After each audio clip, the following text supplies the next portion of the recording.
Madame la Présidente, mes chers collègues, cette mesure, ce revenu écologique jeune, est injuste, clientéliste et nous indigne au plus haut point. D'un point de vue global, cette mesure va accroître le manque de main-d'œuvre dont on souffre cruellement dans certaines filières, comme l'artisanat par exemple.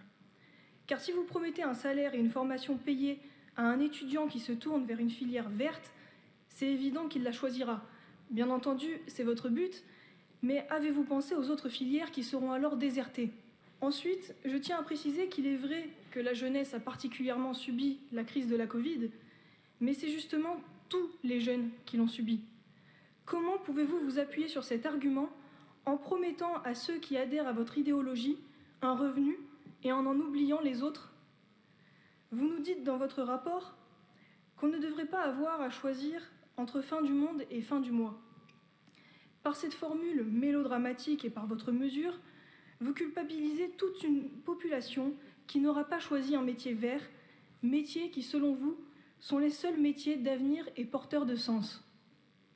Concrètement, vous dites à ces jeunes que s'ils choisissent d'avoir des fins de mois, alors la fin du monde arrivera par leur faute. En plus de leur dire que le métier qu'ils ont choisi, celui dans lequel ils s'épanouissent et sont doués, n'est pas un métier d'avenir et n'est pas utile à la société. Celle qui ne peut s'empêcher de répéter que c'est notre génération, celle des jeunes, qui est la seule capable d'amorcer un changement pour sauver la planète.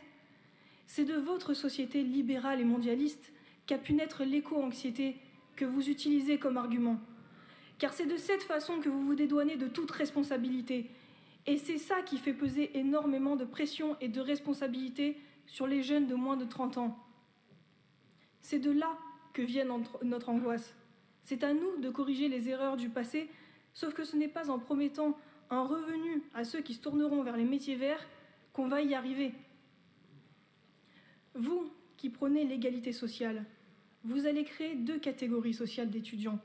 Ceux qui bénéficieront d'un salaire et ceux qui continueront à galérer en faisant un petit boulot pour payer leurs études et leur logement, et cela créera indubitablement des tensions, des frustrations et de la discrimination. Oserez-vous regarder en face 2 étudiants en droit, l'un se spécialisant dans le droit de l'environnement et l'autre en droit social, et dire au premier qu'il a droit à une aide et dénigrer le second en lui disant qu'il n'y a pas droit d'y accéder car ce n'est pas un métier d'avenir ? Arriverez-vous à le dire à votre propre enfant ? Devons-nous abandonner nos métiers, qui sont tous importants en société, pour rentrer dans votre idéologie ? Je suis la Benjamine de Sainte-Assemblée, j'ai 26 ans, et en représentant ici ma génération, je vous dis que cette mesure n'est absolument pas réaliste. Il serait bon de faire moins d'idéologie et de ne pas parler à la place d'une génération que vous ne connaissez manifestement pas.